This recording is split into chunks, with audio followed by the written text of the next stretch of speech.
The number they kept calling was mine, not my son's, not my neighbor's, mine.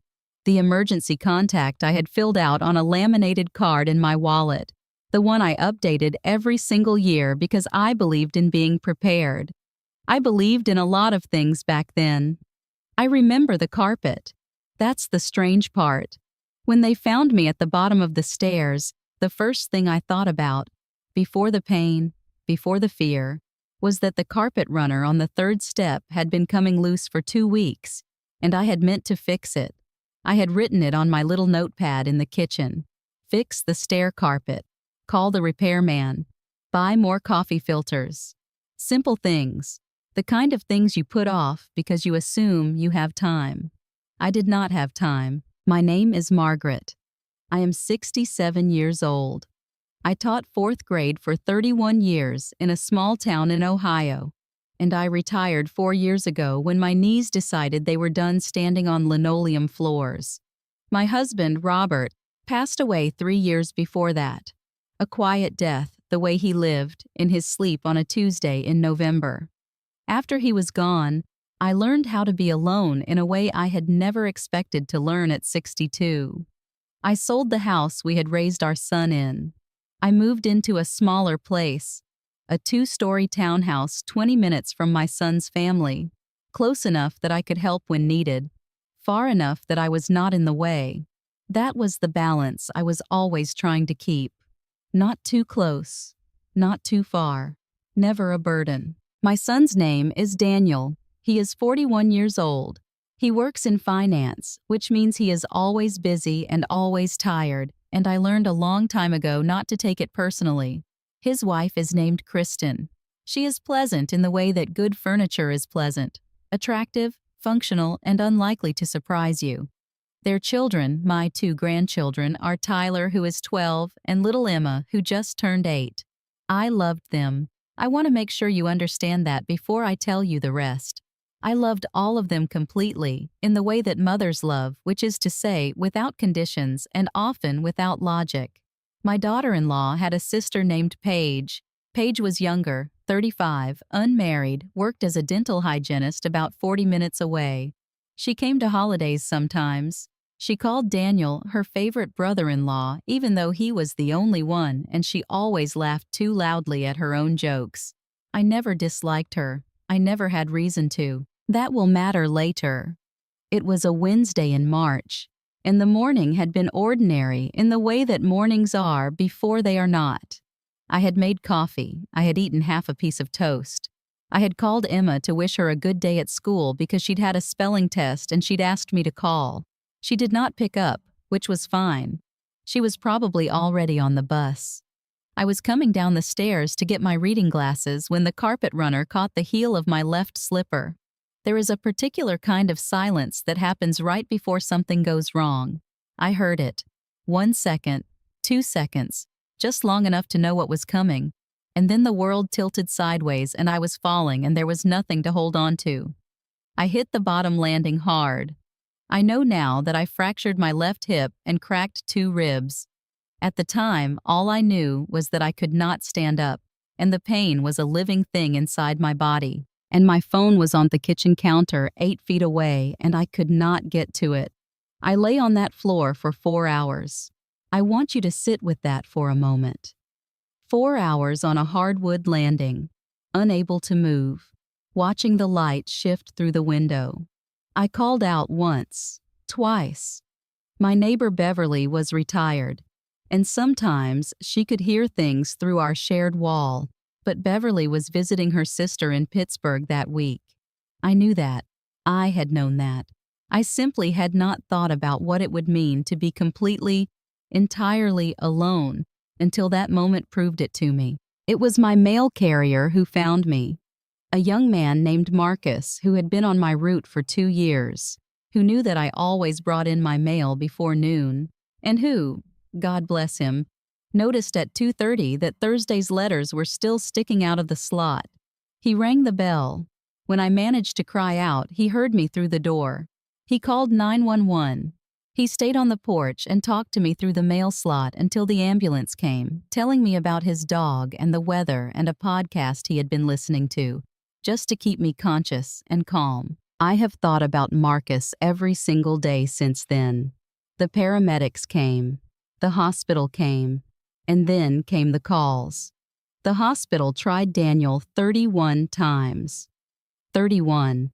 I learned this later from a nurse named Alma, who said it with a particular flatness in her voice that told me she had seen this before and had learned not to flinch. His phone went to voicemail. Kristen's phone went to voicemail. The emergency number I had listed, which was Daniel's cell, went to voicemail 31 times over the first 20 hours. I was in surgery for my hip. I came out of it disoriented and dry-mouthed and asking for Robert, which I am told I did for about 6 minutes before I remembered that Robert was gone and had been gone for 6 years. And I was alone on a hospital bed in Columbus, Ohio, with a titanium rod in my hip, and no one in the waiting room. No one. The nurses were kind. Nurse Alma, in particular, was the kind of woman who should be canonized while still living. She brought me an extra blanket without being asked and sat with me for 11 minutes on her break, just talking. She told me her grandmother had been a school teacher. She asked if I wanted her to keep trying Daniel. I said yes. She did. He did not answer. I stared at the ceiling of that hospital room and I thought, he doesn't know. That is what I told myself. He doesn't know, and when he finds out he will be devastated, and he will come and everything will be explained. There would be a reason. There is always a reason. I had spent 41 years finding reasons for Daniel, reasons why he forgot my birthday in 2019, reasons why he hadn't visited in 7 months, reasons why he sometimes spoke to me in a tone that Robert would never have allowed if Robert had still been alive. I was very good at finding reasons. On the second day, a social worker named Denise came to my room and sat down with the careful posture of someone delivering news. She told me that she had finally reached my son, that he was aware of my situation, that he had said he was, and she paused here in a way I will never forget, in the middle of something and would come when he could, in the middle of something. I asked what he was in the middle of. Denise looked at me with an expression I can only describe as professionally compassionate, which meant she had learned to care for people without letting it break her. She said she didn't have that information. He came on day 4. By himself, without Kristen, without the kids. He came at 11 in the morning and he sat in the chair beside my bed and he looked at his phone twice in the first 5 minutes. He said, "Mom, I'm so sorry. It was just, things were really complicated." He said, "I should have been here sooner." He said, "You know I love you."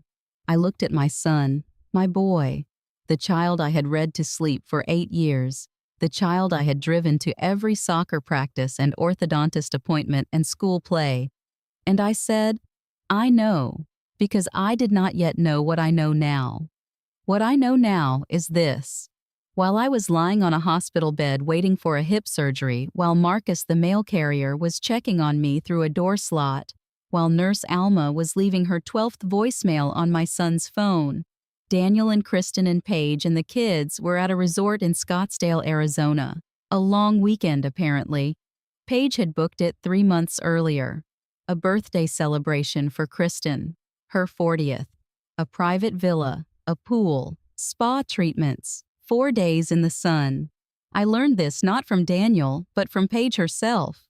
8 days after I was discharged when she called me. She did not call to apologize. She called because she had heard from Daniel, who had heard from his attorney, who had helped me update my documents 2 years prior, that I had begun the process of revising my estate paperwork. Specifically, that I had contacted a financial advisor about restructuring the accounts that Daniel had, at some point over the past year, quietly become a secondary signatory on. Not the primary. Secondary. But enough. Enough that he could, in certain circumstances, act on those accounts without my explicit involvement. I had not fully understood this until I was lying in a hospital bed with nothing to do but read the paperwork my financial advisor had sent. 31 pages. I had signed parts of this during what I thought was a routine estate update. I had trusted my son. I had not read carefully enough. I want to say that plainly because I think it matters. I made a mistake. I trusted without verifying. That is on me. But the mistake is not the story. What came after is the story. Paige called to suggest gently that I not make any major financial decisions while I was still recovering and possibly not thinking clearly. She used those words, not thinking clearly. She said Daniel was worried about me. She said maybe I should wait until I was more myself before making changes. She said she hoped we could all just, and this is the phrase she used, stay a family. I stayed on the phone. I let her talk.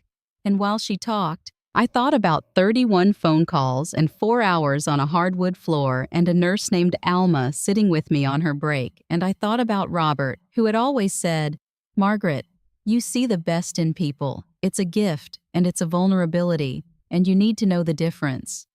I told Paige I appreciated her concern. I told her I was feeling very clear-headed. I told her to have a good evening. Then I called my attorney.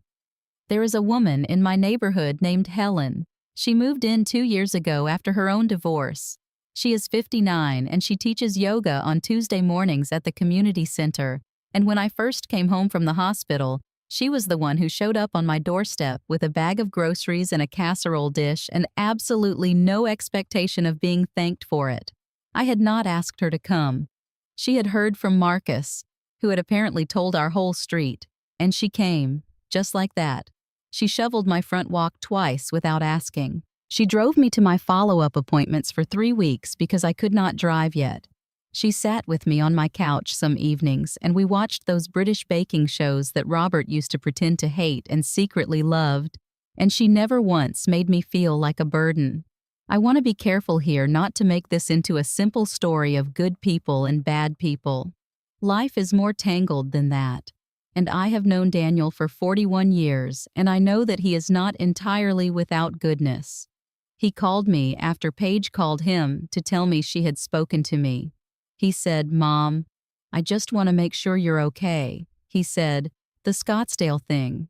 I should have told you we were going. I didn't think it would. I didn't know you were going to—" He stopped himself. I let the silence sit. "You didn't know I was going to fall," I said. "No," he said. Obviously I didn't know that. But you knew the calls were coming in," I said, because I had confirmed by then, from Nurse Alma's call log, from the hospital's records, that Daniel's phone had received each of those 31 calls. Not just missed, received, seen. 12 of them had come during daylight hours in Scottsdale. His phone had been on. He had seen the hospital's number on his screen, and he had made a decision. He didn't answer me right away. And in that silence, I understood something I had been circling around for weeks. He had not been unreachable. He had been unwilling. And the reason was not cruelty, exactly. It was something smaller and in some ways worse. It was inconvenience. I had been inconvenient. My emergency had arrived on a long weekend he had paid for, and he had chosen the weekend. He said, "Mom, it's more complicated than you're making it sound." I said, "I know it is, sweetheart." And I meant it. My revised estate documents were finalized on a Thursday in April, 6 weeks after I came home from the hospital. I removed Daniel as secondary signatory on my accounts. I updated my will. I designated Helen as my emergency contact with a full medical power of attorney because she had already proven, without any legal obligation, that she would show up. I also set aside a portion of my estate for a fund I established in Robert's name, supporting scholarships for students in the elementary school where I had taught for 31 years. Robert had been a quiet man who believed in education more than almost anything, and I thought he would have liked that. What remained, after the scholarship fund and my own care provisions, I divided the way I believed was honest. Not equally between the people who shared my blood, but proportionally between the people who had shown me who they were. Daniel received a letter from my attorney. I do not know exactly what his reaction was because I was not there for it, and I have made peace with not needing to be. He called me 4 times in the week after. I answered twice. The first call was sharp and hurt and confused, and I let him be all of those things without matching his energy. The second call was quieter. He said, "I know I wasn't there for you," just that. I said, "I know you know." We did not resolve everything on that call. I do not expect we ever will, fully. But something shifted between us in a way that felt more honest than anything we had managed in years. Kristen did not call. Paige called once, a number I didn't recognize, and left a voicemail about family and moving forward that I listened to once, completely, and then deleted. Marcus got a very good bottle of wine from me at Christmas, which he tried to refuse and I insisted on. Nurse Alma, I tracked her down through the hospital, which took some doing, received a handwritten letter and a donation made in her name to the hospital's staff wellness fund. Small things, inadequate things. But I believe in the gesture, even when it falls short of the feeling. Helen and I took a long weekend in September, drove up to Vermont to see the leaves turn. We stayed at a bed and breakfast that had a porch with rocking chairs and served apple cider in the mornings, and I sat outside on the second morning with my coffee, and I looked at the trees going orange and red and gold, and I felt something I had not expected to feel so soon after everything. I felt fine. Not healed, exactly.